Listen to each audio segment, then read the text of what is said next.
The cold was a thief.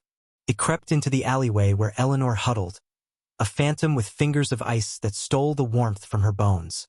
It was a patient predator, content to wait as the city of stone and glass exhaled its indifferent breath.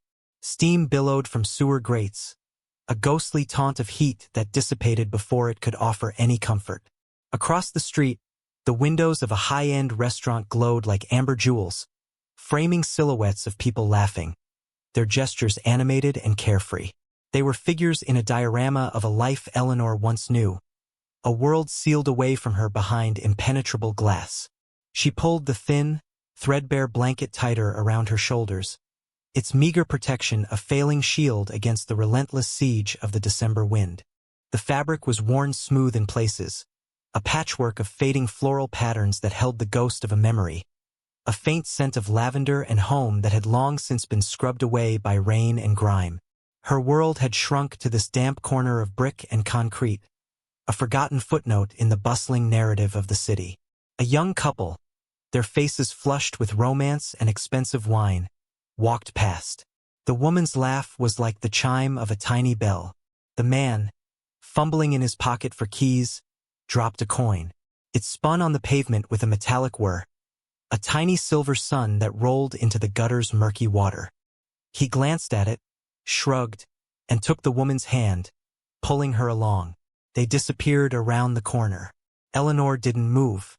There was a time she might have scrambled for it, the promise of a warm cup of coffee a powerful lure. But tonight, the cold had leached the urgency from her.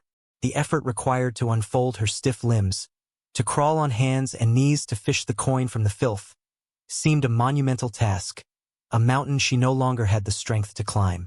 Her dignity, a fragile and battered thing, was all she had left, and it resided in stillness. She sat, a statue of quiet endurance, watching her own breath plume in the frigid air, a visible manifestation of the life that still flickered within her. The city's noise was a symphony of disregard. The distant wail of a siren, the rhythmic squeal of a bus's air brakes, the staccato click of a woman's heels on the pavement. Each sound was a reminder of a world in motion, a world that had moved on without her. She was invisible, a part of the urban landscape as unremarkable as a discarded newspaper or a crack in the sidewalk. People's eyes slid over her, their gazes refusing to land, to acknowledge the human being curled against the grimy brick. To see her would be to see a failure, a question they didn't want to answer. And so, she remained unseen, a ghost haunting the periphery of their brightly lit lives. The hunger in her stomach was a dull, familiar ache, easily ignored. The thirst was more persistent. But the cold was an active malevolence. It was in the marrow of her bones, in the tightening of her skin, in the numbness of her fingers and toes. It was a constant, pressing weight that threatened to extinguish the last embers of her resolve. She closed her eyes, trying to summon a memory of warmth, of a fireplace crackling in a cozy living room, of strong arms wrapped around her. But the memories were becoming as thin and worn as her blanket, their colors fading with each passing day on the unforgiving streets. The only reality was the biting wind and the unyielding chill of the concrete seeping up through her layers of cardboard. The rhythmic hiss of a spray nozzle shattered the alley's frozen quiet. Eleanor's eyes snapped open. A figure stood silhouetted against the bright lights of the adjacent storefront, a sleek, modern bakery named Thorne's Patisserie. The man holding the hose was Marcus Thorne himself, the owner, his face a mask of pinched disdain. He was a man who curated perfection, from the glossy sheen on his eclairs to the pristine, white-tiled entrance of his shop. Eleanor, huddled just yards away, was an unacceptable stain on his curated reality. A powerful jet of icy water slammed into the pavement near her feet, splattering her legs and soaking the cardboard she used for insulation. The shock of it was a physical blow, a gasp-stealing violation.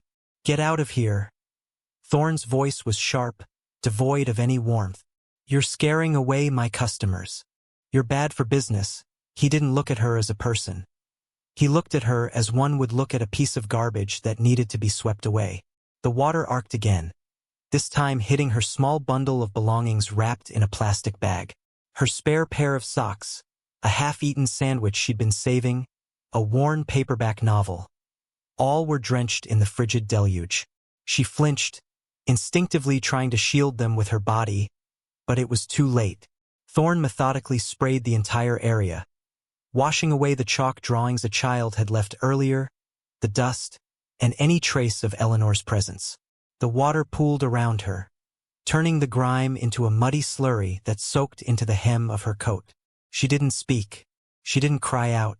To do so would be to give him a satisfaction he did not deserve. Instead, she gathered her dignity like a cloak and held it tight. She met his cold, dismissive eyes with a gaze that was not defiant, but simply enduring. It was a look that held the weight of countless other humiliations, a quiet testament to a strength he could never comprehend. A few passers-by slowed, their curiosity piqued by the confrontation. A woman in a business suit averted her eyes, quickening her pace. A group of teenagers snickered, filming the scene on their phones. No one stepped forward. No one spoke a word in her defense. They were spectators at a public shaming, their silence a form of passive consent. Thorne, emboldened by their inaction, took a step closer. "Did you hear me? I said move it. Go find some other hole to crawl into. This is a respectable establishment." He gestured with the hose, a petty king brandishing his scepter. The water dripped from the nozzle, each drop landing with a sharp tap on the wet concrete, a merciless ticking clock. Eleanor slowly, painfully, began to gather her soaked belongings. Her fingers, already numb with cold, fumbled with the wet plastic. The bread inside her sandwich was now a mushy pulp. She rose to her feet, her joints protesting with a series of creaks and groans. She was a ship pulling up a heavy, rusted anchor. She gave Thorne one last look, not of anger, but of a profound, weary sadness. Then, without a word, she turned and shuffled away, leaving a trail of watery footprints that marked her reluctant retreat. He watched her go, a smirk of triumph on his face, before turning the hose on the spot where she had been sitting, erasing her completely. The city lights blurred through the unshed tears in Eleanor's eyes as she disappeared into the deeper shadows of the next block, her thin, wet blanket clutched to her chest.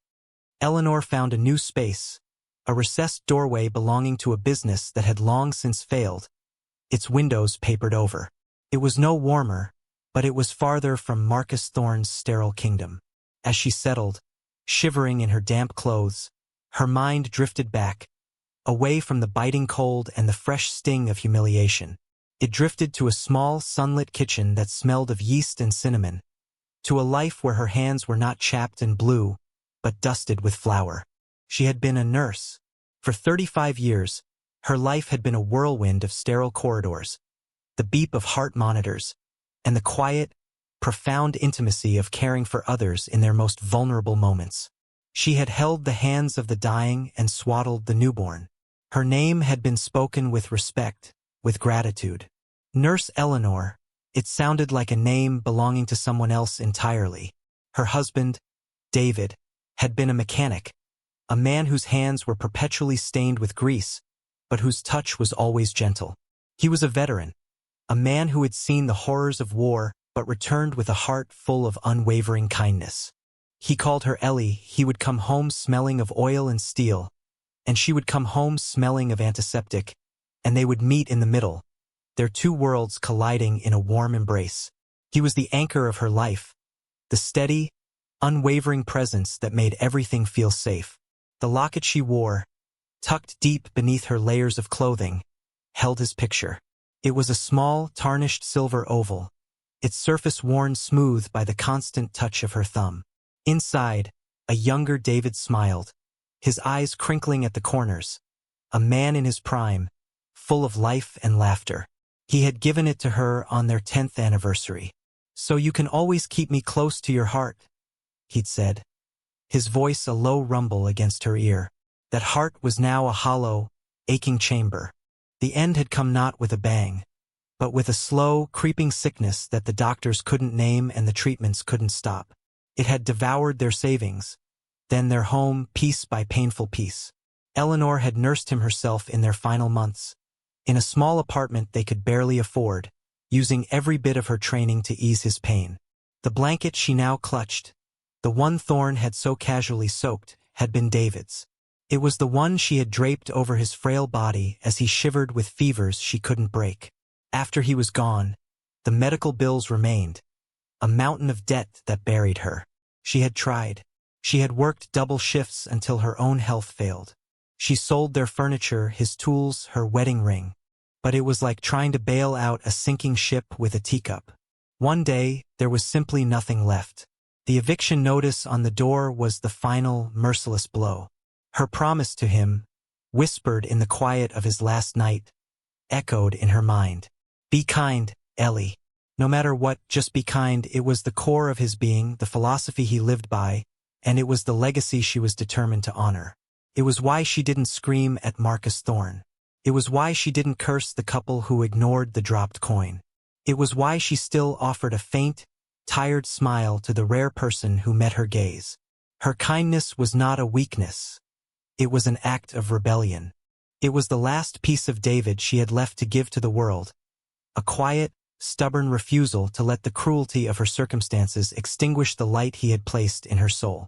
And so she sat, in the cold and the dark, a former nurse, a grieving widow, a homeless woman, holding onto a memory of warmth and a promise of kindness as the city slept around her. The weather forecast had been a dire pronouncement, a clinical warning of an Arctic blast descending upon the region. For most of the city's inhabitants, it meant turning up the thermostat, brewing another cup of tea, and complaining about the inconvenience. For Eleanor, it was a death sentence whispered on the wind. The temperature plummeted with a savage, predatory speed. The air grew thin and sharp, each breath a painful intake of microscopic needles. The wind was no longer just a thief. It was a murderer, howling through the urban canyons, seeking out every crack and crevice, every vulnerable soul. The shelters were the first to fall.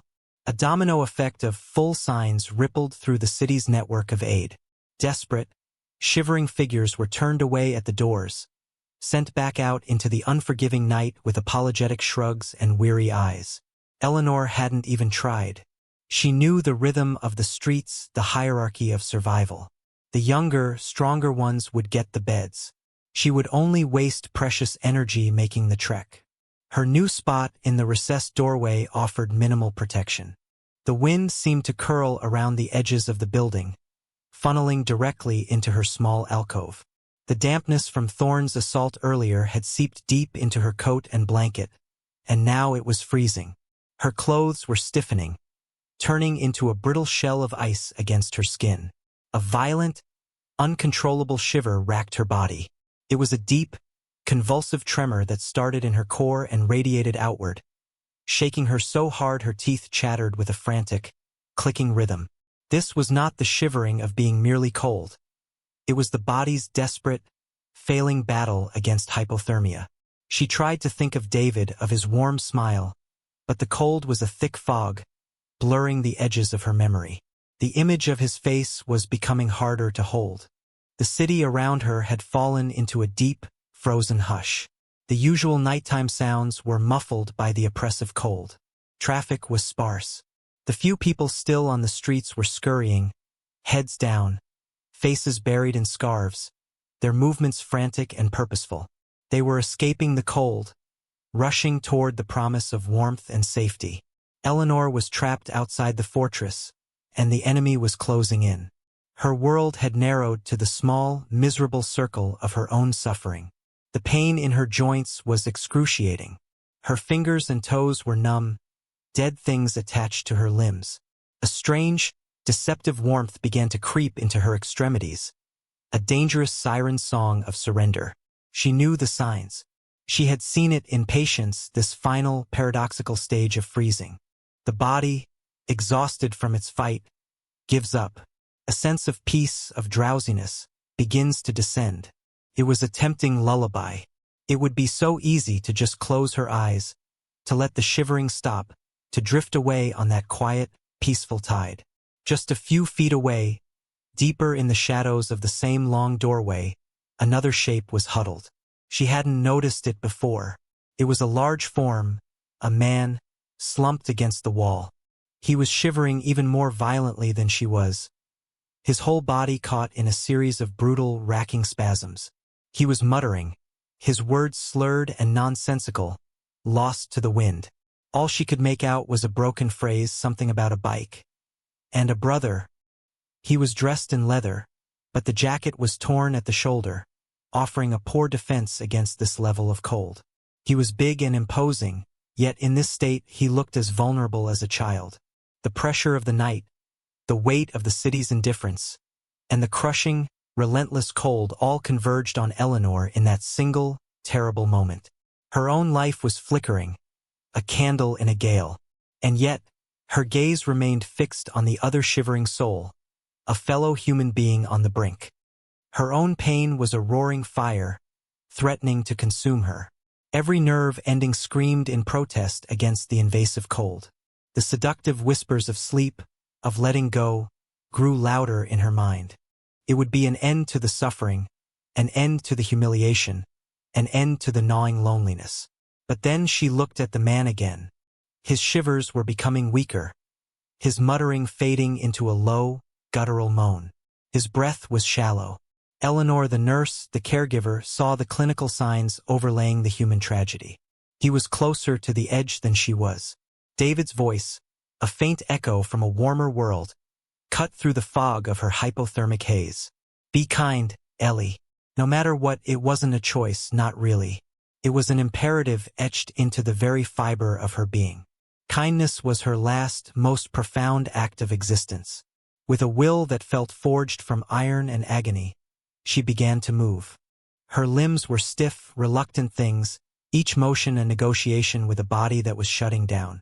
She pushed herself away from the wall, her frozen coat crackling like breaking glass.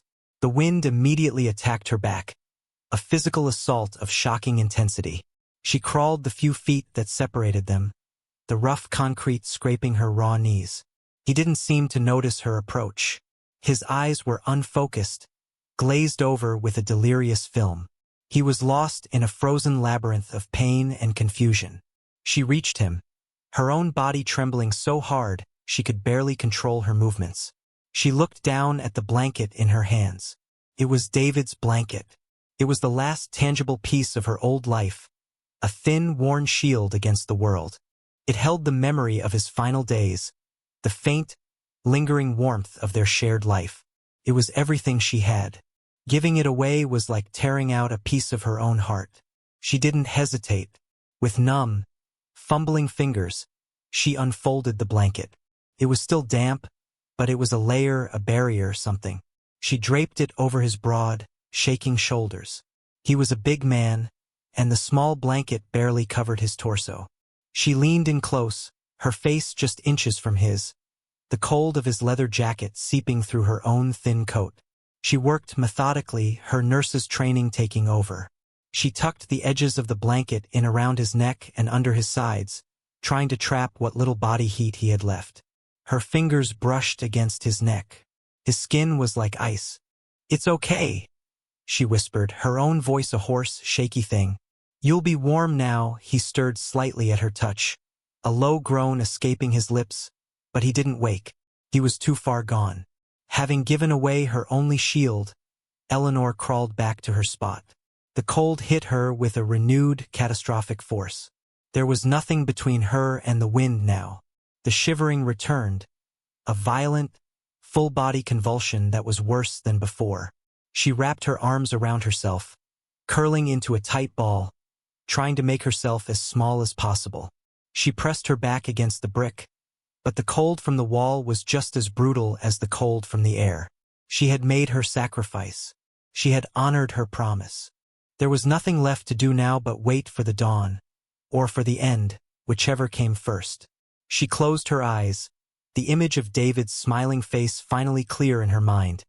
A single, warm point of light in an endless, freezing darkness. From a fourth-floor window of the apartment building across the street, a young artist named Chloe was battling insomnia. She stared out at the frozen cityscape, a monochrome world of grays and blacks, when the small, desperate drama in the doorway below caught her eye. She had seen the old woman before, a recurring figure in her window gazing, another piece of the city's sad, static scenery. She had also seen the baker, Thorn, and his daily acts of petty cruelty, which she'd always found distasteful but had never felt empowered to stop. Tonight, something was different. She saw the old woman, Eleanor, crawl across the concrete. The movement was slow, agonizing. Chloe leaned closer to the glass, her breath fogging a small circle on the pane. She watched, mesmerized and horrified, as the woman took her own blanket. Chloe could see how thin and inadequate it was even from this distance, and wrap it around the large, unmoving man beside her. The act was so simple, so quiet, yet it radiated a power that made Chloe's breath catch in her throat.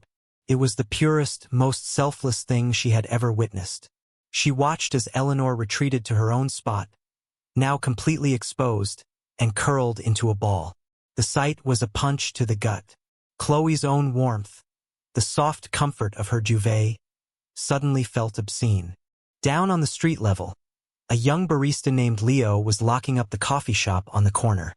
He was running late, grumbling about the cold and the last customer who had lingered past closing. As he turned to pull down the metal security gate, his gaze swept across the street. He saw it too. He saw the frail woman give away her only covering. He stopped, his hand frozen on the cold metal of the gate. He'd served Eleanor coffee once, a few weeks ago, when a customer had paid it forward. He remembered her quiet, polite thank you, the dignity in her tired eyes. He'd also seen Thorn chase her away, and had felt a pang of useless anger. Now, watching her sacrifice, that anger was joined by a profound sense of shame. He was warm. He was heading home to a heated apartment. And he had done nothing. The man she had covered, the large figure in the torn leather, began to stir. The violent shivers that had been racking his body subsided into a less frantic tremor. The blanket, as thin as it was, had tipped the scale. It had broken the feedback loop of catastrophic heat loss, giving his body a fighting chance. He was still unconscious, but he was no longer on the immediate precipice of death. Up in her apartment, Chloe couldn't look away. The scene was burned into her mind. The woman's small, curled form, the man now draped in the floral-patterned blanket. It was a pieta of the streets, a masterpiece of human compassion painted in shades of gray and blue. She felt a shift inside her, a cracking of the callus that city living had formed around her heart. The silent, passive observation was no longer enough. Her gaze flickered to the patisserie, its lights now dark, and a cold, determined anger began to smolder. Leo, standing at his gate, felt a similar transformation. The problem, once abstract and ignorable, now had a face and a name, or at least an action. It was Eleanor, giving everything she had. He looked down at his phone, the cold biting at his fingertips. He thought about calling 911, but what would they do? Take them to a hospital that would discharge them in the morning? The system was broken. This required something else. The whispers of respect had not yet been spoken aloud, but they were forming in the minds of the few who watched, a gathering storm of conscience on a frozen, silent night.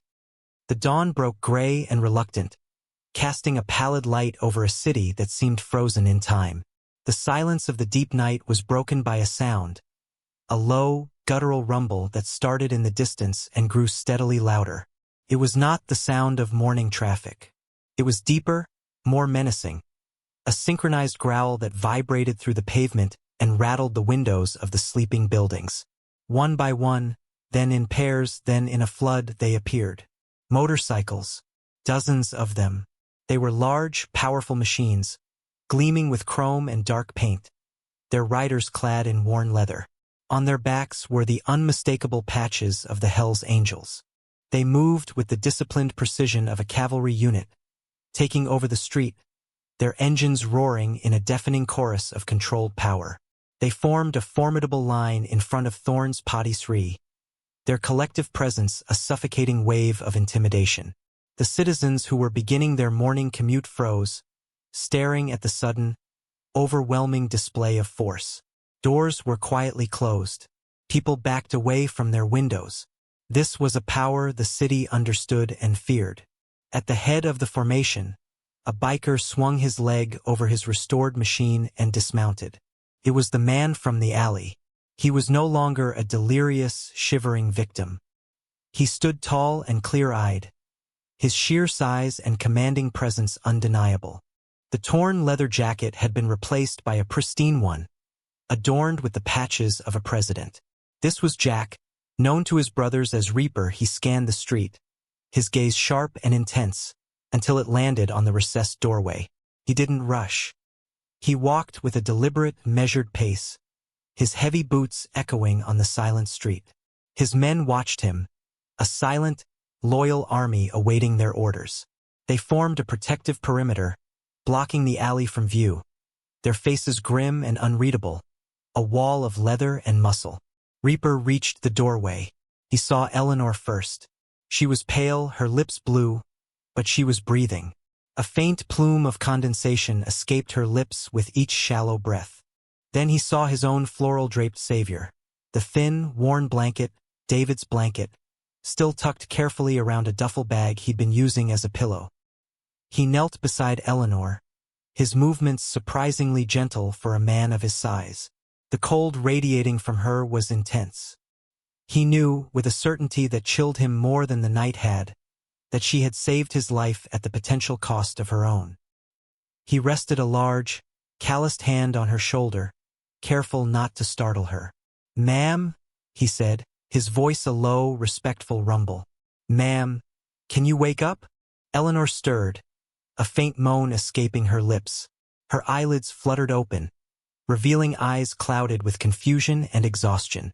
She saw the huge, bearded man leaning over her, the skull patch on his vest, and for a moment, fear flickered. But then she saw his eyes. There was no menace in them. There was only a profound, raw gratitude.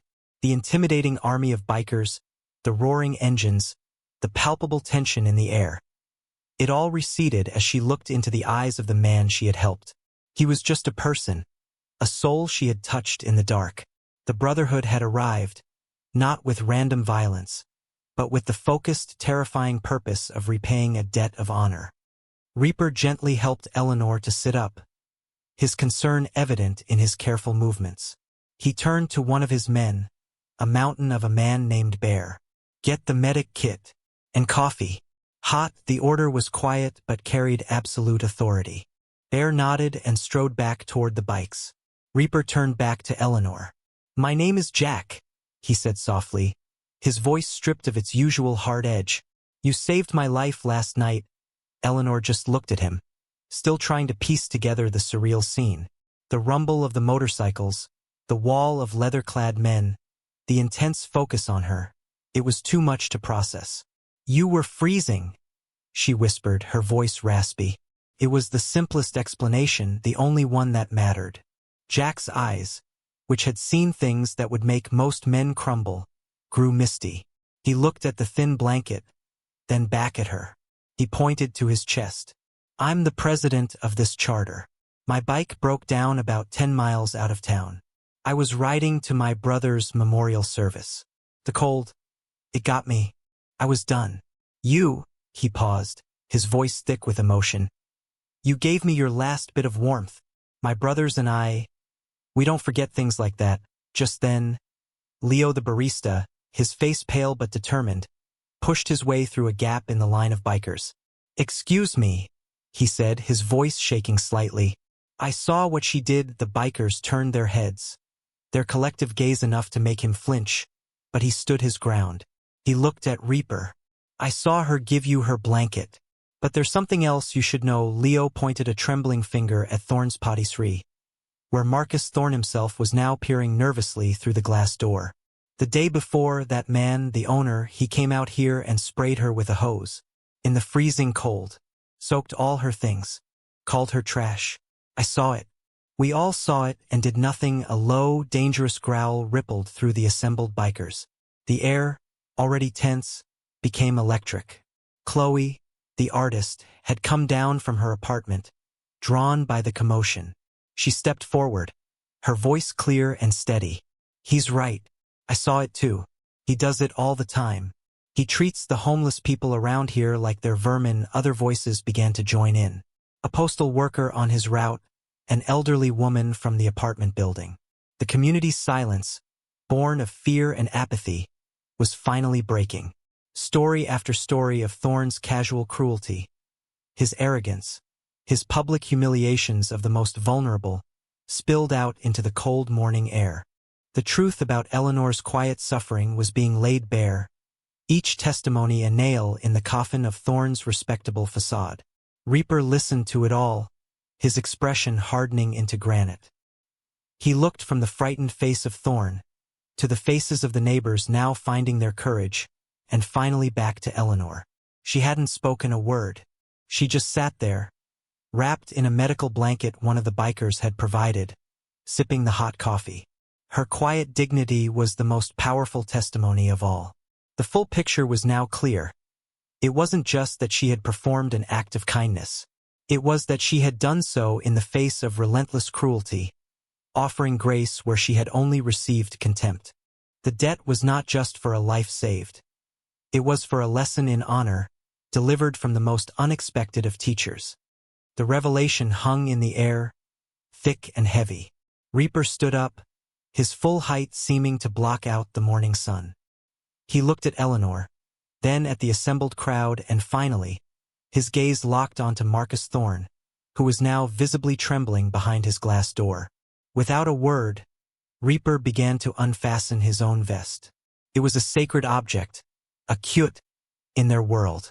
It was covered in patches that told the story of his life, his allegiances, his history.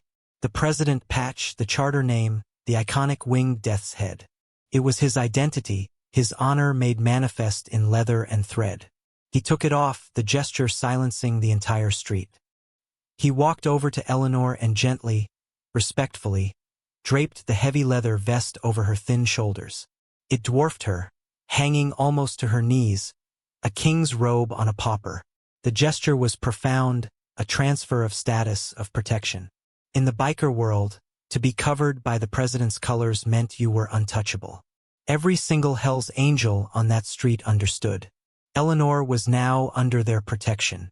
He then turned and walked toward the bakery. His steps were slow, deliberate, each footfall a hammer blow against the pavement.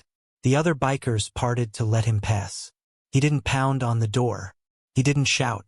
He simply stood before it, his immense presence a more potent threat than any overt act of violence. Thorne, seeing no escape, unlocked the door and opened it a crack. "What do you want?" he stammered, his voice thin and reedy. Reaper didn't answer. He just pushed the door open and walked inside. Thorne scrambled backward. "I'll give you anything," Reaper said, his voice dangerously quiet. "I'll take it." He pulled out a thick roll of cash from his pocket and threw it on the counter. It was more than enough. "I'm buying everything. Every croissant, every loaf of bread, every pastry. Bag it all up." Thorne, confused and terrified, could only nod and obey. His hands shook so badly he could barely handle the paper bags. As Thorne frantically worked, Reaper's men began to move. They fanned out through the surrounding blocks, their mission clear. They found every homeless person, every shivering soul in every alley and doorway. They gently woke them, spoke to them with a respect they hadn't known in years, and led them back to the bakery. A line began to form outside, not of wealthy customers, but of the city's forgotten. As Thorne finished bagging the last of his inventory, the bikers began the distribution. They handed out the warm, fresh pastries and bread. They gave it all away. Reaper himself took the first bag, filled with the best of the selection, and walked it over to Eleanor. He knelt before her again, offering it like a tribute. "For you, ma'am," he said. The community watched, stunned into silence.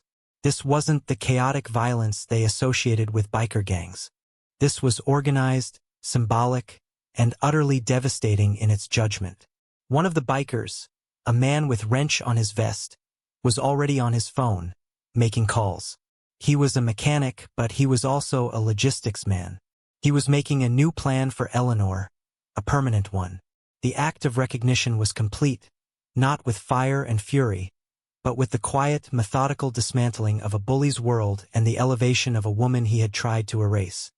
A week passed. The memory of the roaring engines and the silent judgment had not faded from the neighborhood. In fact, it had solidified into a new local legend.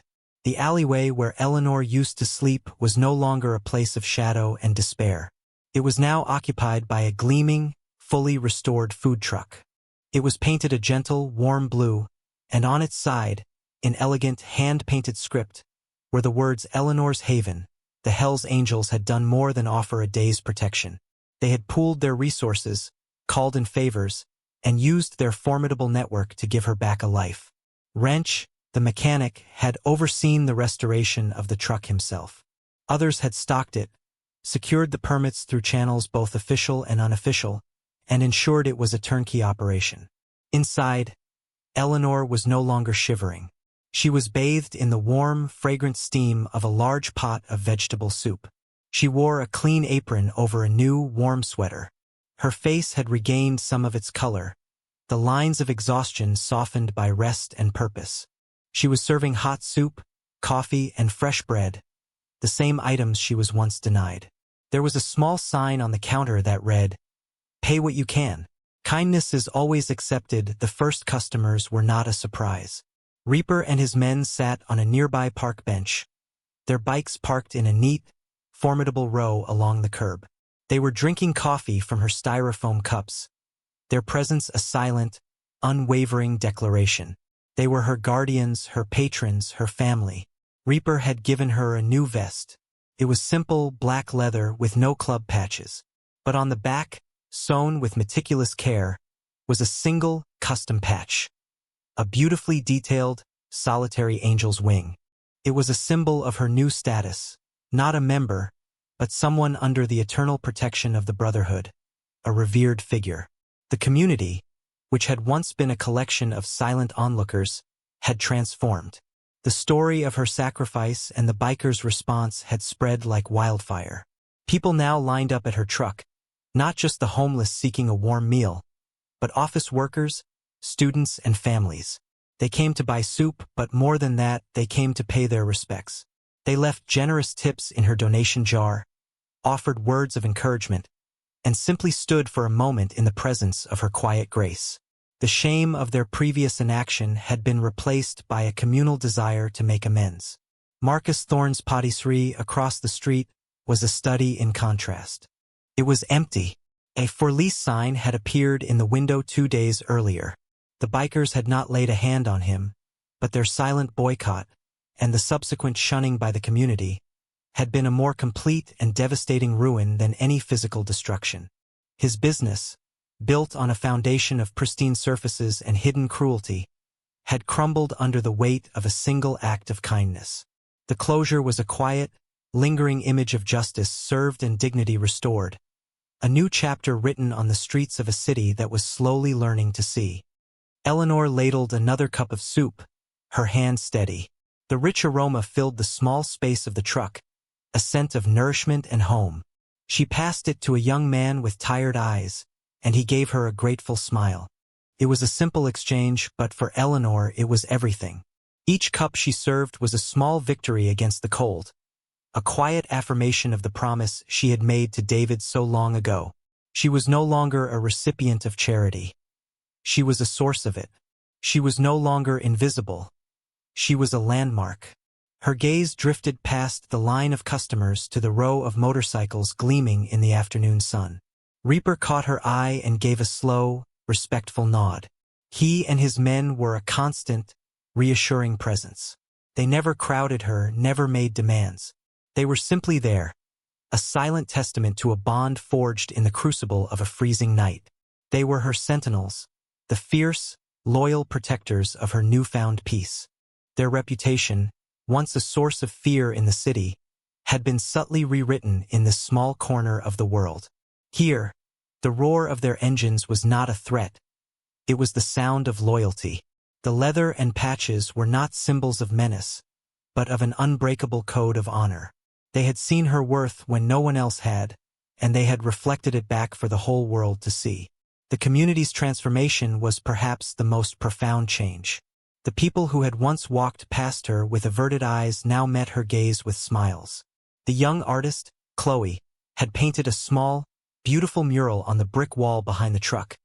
A simple, elegant depiction of a blanket with a floral pattern draped over a pair of hands. The barista, Leo, stopped by every morning, not just for coffee, but to ask if she needed anything. They, and dozens of others, had been awakened from their urban slumber, their sense of community rekindled by her example. They had learned that looking away was a choice, and that choosing to see could change everything. Eleanor felt a warmth that had nothing to do with the soup kettle or the truck's small heater. It was a warmth that emanated from within, a deep, abiding sense of belonging.